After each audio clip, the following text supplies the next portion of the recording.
A surprising twist that led to an interesting revelation. A book that made me go, whoa. A book that surprised me, given its author. And a classic that made me say one word, beautiful. But what do these books all have in common? Welcome to my final reading vlog for the month of April. Welcome back to Mr. Francy Reads!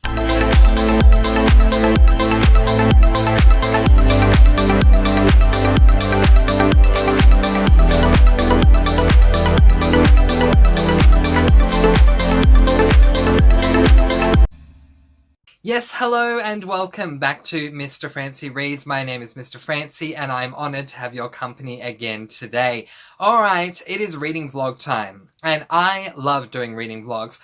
I just finished doing my monthly wrap and I'm sure you guys will be seeing that soon if you haven't already. Haven't really determined the schedule, but it's probably the next video.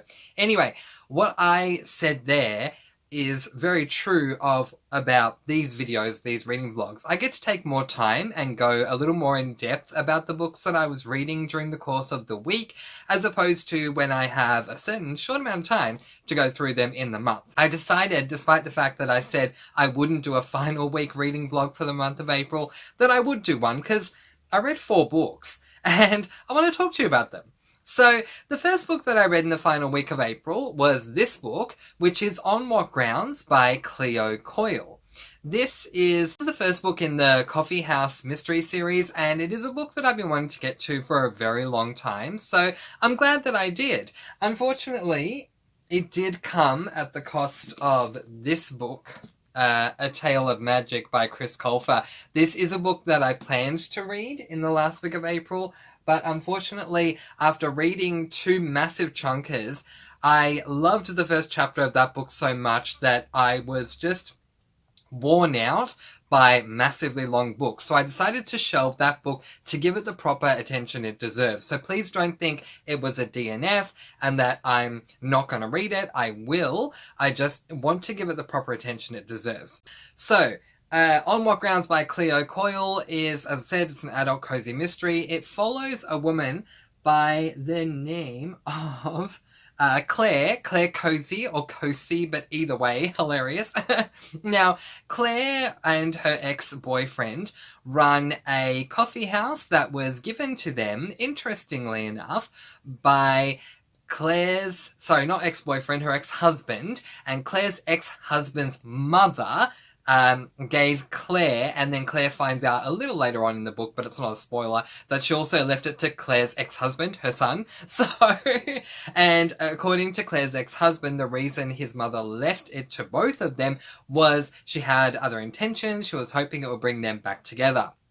So, Claire comes into the coffee house one morning to do what I call an open. I used to work in hospitality at cafes. I used to love that type of work.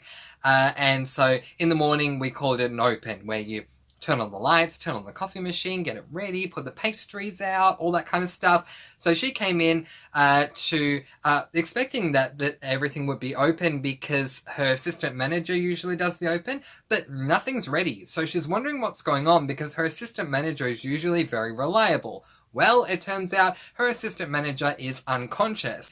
Claire is the number 1 suspect because, of course, it took place in her coffee house. So Claire needs to go ahead and investigate what the heck is going on here. This is a fantastic book if you are anything like me. Little bit of a backstory to what I mean by anything like me. So, if you are at all a fan of one of my particular favourite shows, Gilmore Girls, and you love the character of Lorelai Gilmore, played by the fabulously talented Lauren Graham, then maybe you would have been enticed to do what she does when it comes to coffee, and that is to be rather obsessed. In fact, Lorelai has this great quote in one episode where she goes up to the counter of a different cafe that she hadn't been to before, and she orders by saying, "Coffee, coffee, coffee." And the lady ends up giving her 3 cups of coffee, and Lorelai says, "What is this?" And the lady says to her, "Well, you said coffee, coffee, coffee. And she goes, no, coffee, coffee, coffee it's a saying. It means I need coffee now. I need it now. Lorelai loves coffee, and so do I. If you are a coffee enthusiast like myself and Lorelai, you will love this book, because the cozy side of it, not only is it set in a coffee house, but Cleo Coyle clearly is passionate about coffee, because she has her protagonist Claire discussing coffee in so many different ways, from the best way to store it to the best way to prepare it and make it so that you have the best quality of the coffee and the best taste, the best way to grind it. It was fantastic. This is what I want, y'all, out of a cozy. If there's any authors listening, this is what I want. If you are setting me up with a cozy mystery that the cozy side revolves around something, I want that cozy side to be as fully exposed as possible. And with this one being set around a coffee house, the passion that Cleo Coyle, through Claire, has for coffee really shone. I ended up giving this book 4 stars, and a big part of the reason for that was because of the mystery. There's not a lot I can say without giving away spoilers, but the mystery just wasn't one that I was that invested in, and I don't know. I mean, look, I loved the cozy side so much that I'm definitely continuing on with the series, but I do feel that the cozy side is what Cleo Coyle was focusing on more of, which was fine, but it's a cozy mystery, not just a cozy book. So I have to consider the mystery when it comes to my rating.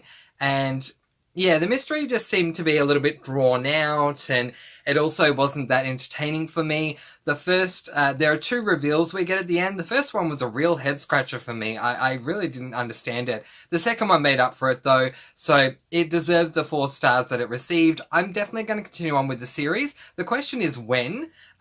This book just kind of came in to replace A Tale of Magic, so I'll see how I go.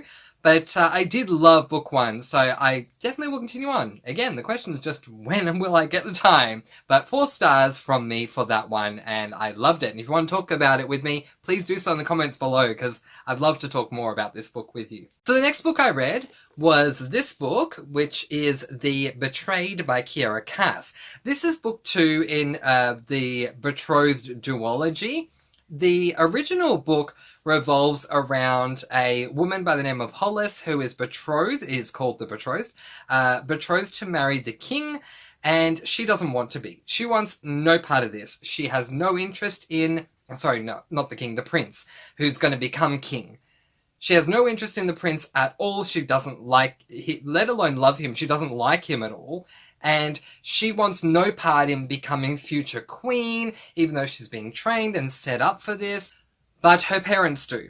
Her parents will receive a large sum payment if her daughter marries, if their daughter marries this prince guy. So they're trying to push her into it.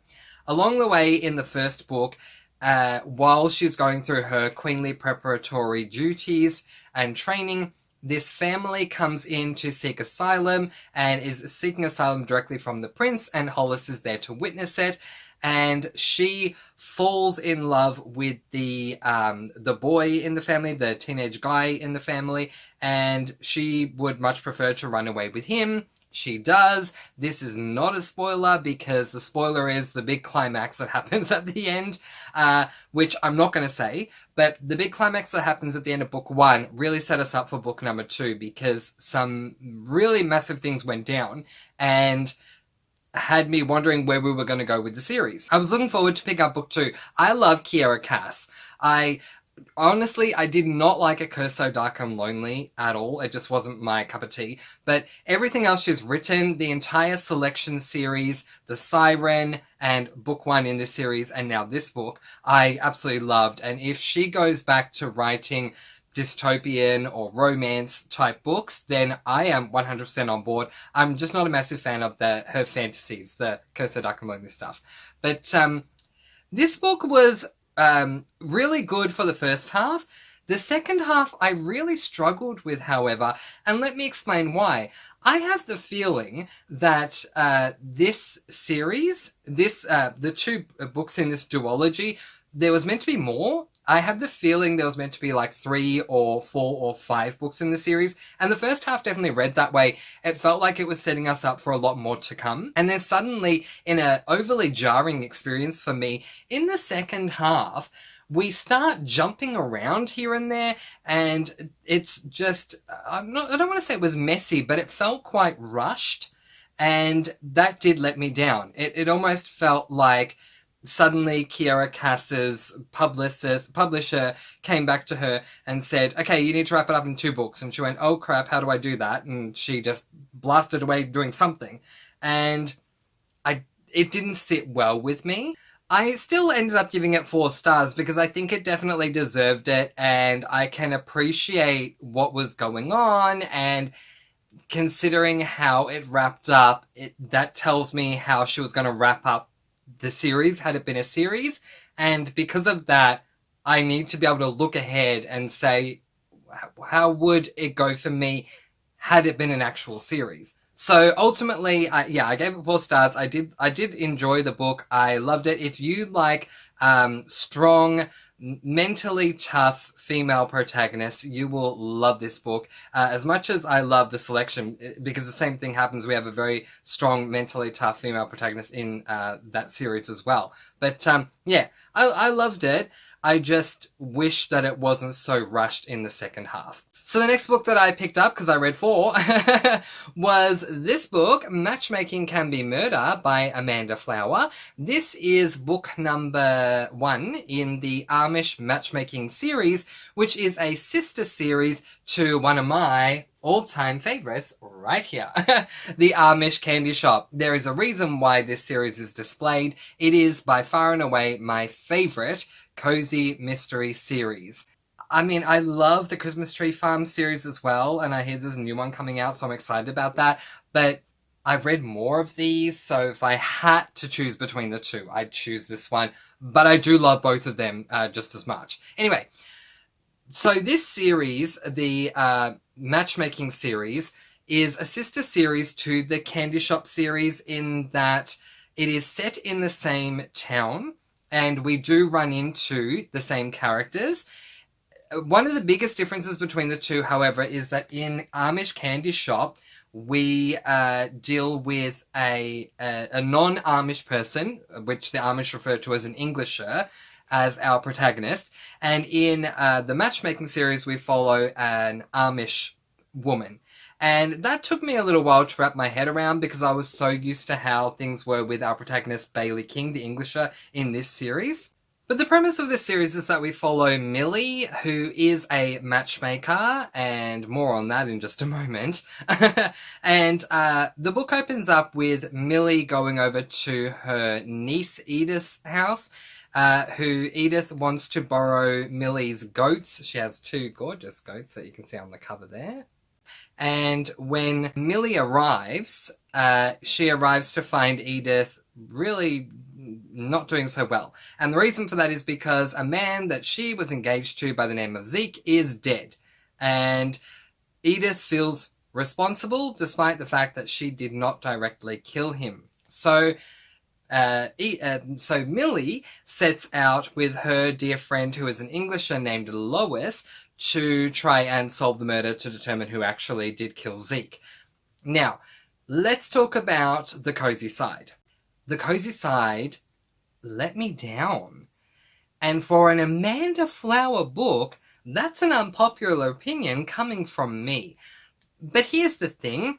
I think I set myself up for failure with this one because I went into it with the title of the series heavily weighing on my mind.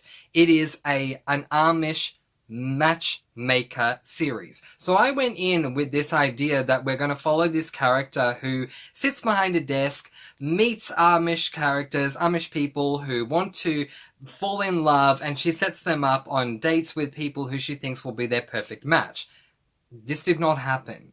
And so I'm kind of scratching my head thinking, why is it named the Matchmaker series? And for those who have read, there are 3 books that are out at the moment. For those who have read the entire trilogy, maybe it makes more sense to you than it does to me, but coming off the first book, I don't get it.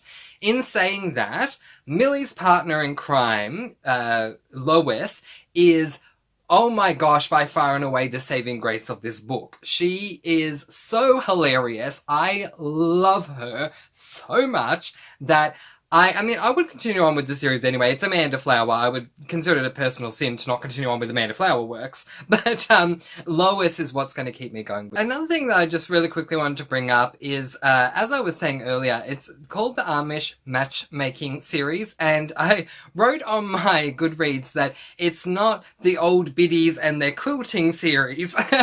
And because that's what it came across as.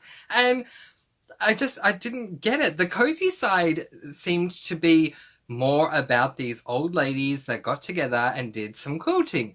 Now, do I have any sort of a qualm with a cozy mystery where the cozy side revolves around quilting? Not at all. No, I love anything to do with any type of yarn or string or cotton or anything crafting like that. I love to crochet. So anything at all like that is great with me. But the problem is it's called the Matchmaking series and not the Biddies and their Quilting series. So yeah, that kind of annoyed me. The pro for this, however, is twofold. One, Amanda Flower is human. So I love that because so far 3 stars is the lowest rating I've given any of her works. That also says a lot because it's not a 2-star or a 1-star. So it's to say the lowest rated Amanda Flower book for me so far is 3 stars shows that she's an amazing author.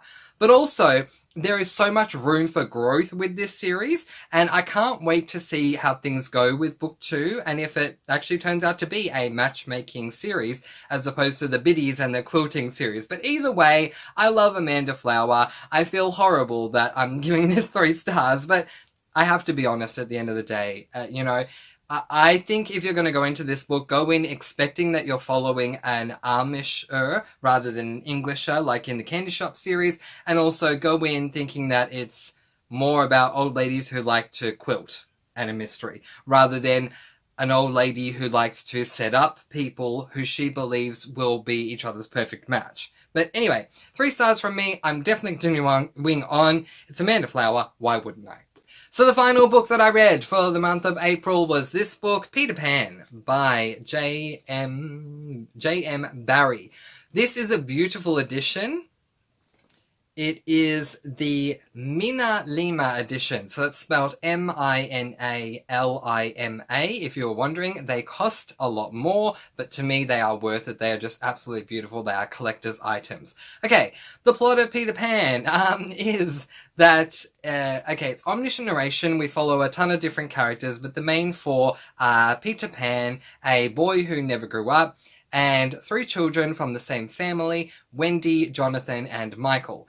One day, Peter Pan, who is this magical kid that only children can hear, ends up going to their house, I guess, to cause some mischief or something, and he leaves his shadow behind. So he goes back to collect his shadow, but he has trouble sticking his shadow back to him. This awakens Wendy, and having known about Peter, she ends up introducing herself to him. They get to know each other, and Wendy and her brothers, thanks to Peter, are given the ability to fly.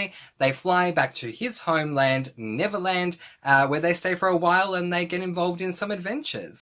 I really enjoyed this for the most part. I ended up giving it 4.5 stars, and beautiful is the only word I can use to accurately describe this book. It is so beautifully written. While it is not a cozy mystery, I would definitely call it a cozy book, because it just felt like being wrapped around a nice warm hug reading this book. Sure, there is a villain in the book, Captain Hook. You probably know of the story. If you don't, there is. Pirate, who doesn't have a hand. He has a hook instead of one of his hands. But anyway, he is definitely a villain, and there are some action-packed scenes that do occur in the book. But aside from that, it was very cozy, very comfortable, a very charming read. There was a slight lull in the book, and I did not appreciate that because of just how beautiful it was. My expectations continued to be raised as I went along, and so because of that lull, I did deduct a 0.5 stars. You may think that's harsh, but J.M. Barrie set me up for that because the book was so perfect for me that the lull stood out. So I did have to deduct 0.5 stars, but I loved this book. I get it. I understand the hype. I think it's wonderful, and it's really easy to read too, so don't be scared by the fact that it's a classic. It's really, really, really easy to read. In fact, the Minna Lima edition, I didn't say this in my monthly wrap, but the Minna Lima edition actually has words in brackets that translate some of the English, UK, terminology to American terminology. I just want to give you an example of a sentence here. So because it's a sentence, it won't spoil anything. In manner, something of the grand seigneur still clung to him, so that he even ripped you up with an air. And I've been told that he was a raconteur, in brackets, storyteller of repute. So they're literally translating the English terminology into American, which I loved because there were some words, I mean, I knew what raconteur meant, but there were some words that I didn't know what they were, and so the bracketing really did help me out. Charming story, highly, highly recommend.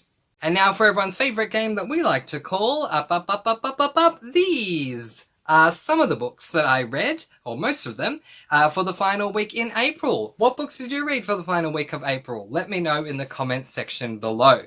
But in the meantime, that is where I'm going to leave it for today. I will return with my first week of May's reading vlog at the end of the week, so that you guys can get that update as well. But yeah, all in all, I had a good week. If I had to pick a favourite, it'd be between these two. I have printed out a piece of paper of on what grounds, just so I don't forget about it. But it'd have to be between these two. This one was really, really charming. The passion that Cleo Coyle had for coffee was amazing. So to be between the two of them, I really can't decide, because there's no comparison between them, because they're very, very different. In style, in age range, in genre. So yeah, I can't sit here and compare them. They both equally were my favourites. The biggest letdown has to be this one, but I would have to say that's because of my preemptive thoughts. So there you go. But anyway, I had a pretty good week. I'm pretty happy with it. But let's see how I feel by the end of the first week of May, because the first couple of books that I planned to read in the first week of May, I did not choose. They were chosen for me. I'm a little bit nervous, so wish me luck. But in the meantime, I'm going to let you guys go with peace, blessings, and so much love. I post videos every Monday, Wednesday, and Friday, and I'll see you again soon. Mwah. Be kind, love one another, and spread that sparkling energy all throughout the universe. And until next time, happy reading!